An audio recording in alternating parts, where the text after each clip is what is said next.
nga dan kam ban lech menta. I need to go now. Pin buôn yanga. Will you follow me? Ngan her ban pi. I shall fly with you. Khon ya uru. Invite him also.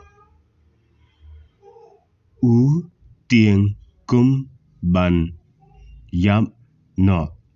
He is scared to death. Kata kadai ka jinshisha.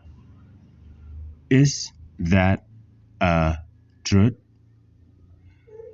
Ulong u ba shlur. He is brave. He is brave.